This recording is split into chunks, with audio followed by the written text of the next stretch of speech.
Howard Brown has devoted his life to supporting families whose lives have been shattered by crime. But now the bloke with a very big heart needs help himself, and his mates have answered the call. 5 people united in grief. In, out. Drawn together by tragedy. Survivors, thanks to the support of each other and a very special man. It's an honour to be with you in your company to strengthen me. That's... yeah, and it's I certainly feel that way. This is a story about kindness. Nothing more, nothing less. do this. He epitomises kindness. He's one of the kindest people you'll ever meet because he never asks for anything. He just gives and gives and gives. He's been a godsend. His knowledge of the law, of the legal process, letting victims know when they knew what to expect. These people have come together today to lend a hand, a word of support for the man who's been there for them through the worst moments in their lives. It's one of the things that has actually really taken me aback. After studying law, Howard Brown lost his best mate to homicide more than 30 years ago. I just knew the trauma I went through seeing my mate die and looking at his parents when Andrew was buried and seeing the grief of his brothers and sisters and knowing what the legal process was going to be. I just couldn't stand there. Of methadone and 5 other drugs when Brodie was hit, killing her unborn child Zoe. Since then, he's been at the victim's side, often speaking on their behalf. The maximum penalty that can be imposed should be imposed. I've always just thought of me helping those people and guiding them through the pathway of a really convoluted and really difficult legal process. These faces will no doubt be familiar to you. Ralph Kelly, Ken Marslew, Mark and Faye Leveson. He offered to help us and we gratefully accepted that. His victim's focus is so clear-cut. He's one of the best victims advocates I think we have in the country. And then he stuck to us like glue. All have lost sons to murder and suicide. Maybe justice might be done. Why was Matt killed? Where was he killed? How was he killed? Where are his remains now? These things we want answers to. Ralph and I shouldn't be here today, and Thomas should be alive. Howard has been there for all these families and hundreds more as they confront the legal system after their loved ones have been killed. He was a godsend and we couldn't have done it without him. We really couldn't have. Howard has helped all of us in some way, either directly or indirectly.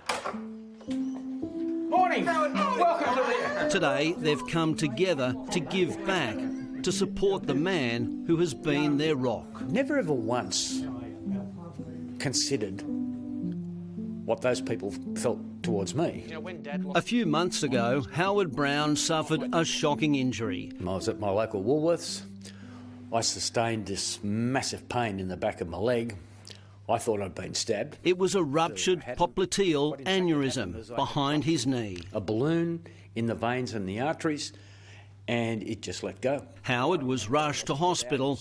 Doctors had to amputate. I knew I was in big trouble. When I was told about his leg being amputated, it sent me into shockwaves, literally shockwaves. I was distraught, anxious, sad. Life is not fair, but for a bloke like him, I was in tears when I heard about it. But Howard Brown is not a man to take a challenge lying down. Well, you've got more balance than I've got. Yeah, well, you're a reporter, mate. You've never had any balance. Even in the face of despair, he's not short of a one-liner. Confucius, Asian philosopher, said, "Man who loses leg should not live in two-storey house." But this one does. So, with the help of a current affair, Chris Kay and his team from Direct Lifts turned up to make life just that little bit easier. Someone like that who spends their life giving back, why wouldn't we want to do something nice, help him out just a little bit? The chairlift will be a huge lifesaver for me. Since I lost my leg, I've lost count of the number of times where the artificial leg has given way and I've gone down. As the guys from Direct Lifts got to work, This is where the real fun begins. Howard's mates showed up, basically to keep him out of the way.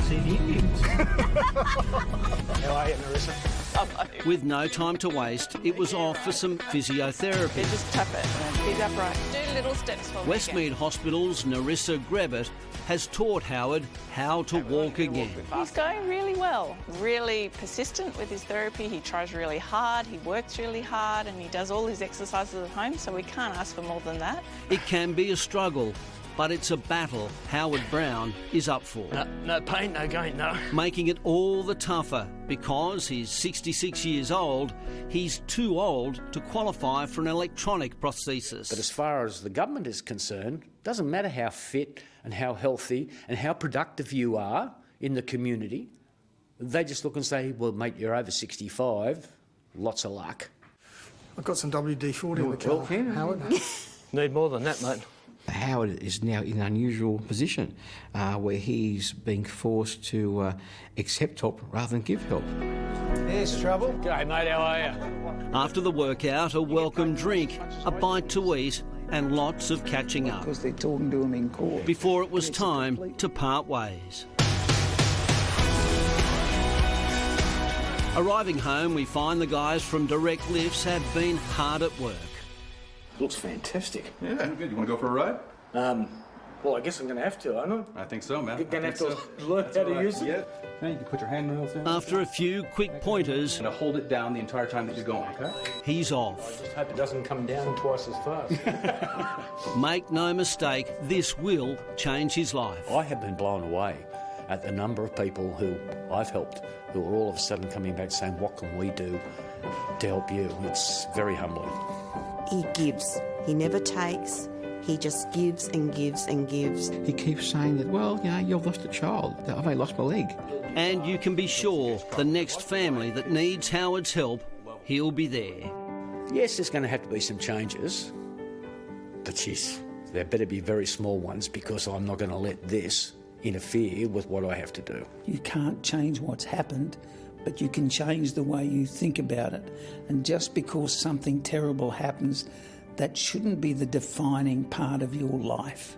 I think the world needs more Howards that really do. He's one in a million. He's a god amongst men. He's just one of those human beings which is remarkable. Losing a leg sort of pales into insignificance when you consider the loss of the people around me and the people who I've supported. The years of trauma and grief have taken their toll, but Howard Brown finds solace in time alone. And I don't do it very well, but it's one of the things that keeps me sane as I sit down, I pull out my guitar, and I just play. And if you try a little kindness, It is, after all, about being kind. Of narrow-minded people on the narrow-minded street. And Howard Brown is certainly that. We salute you. And of course, that story was filmed before COVID restrictions were introduced.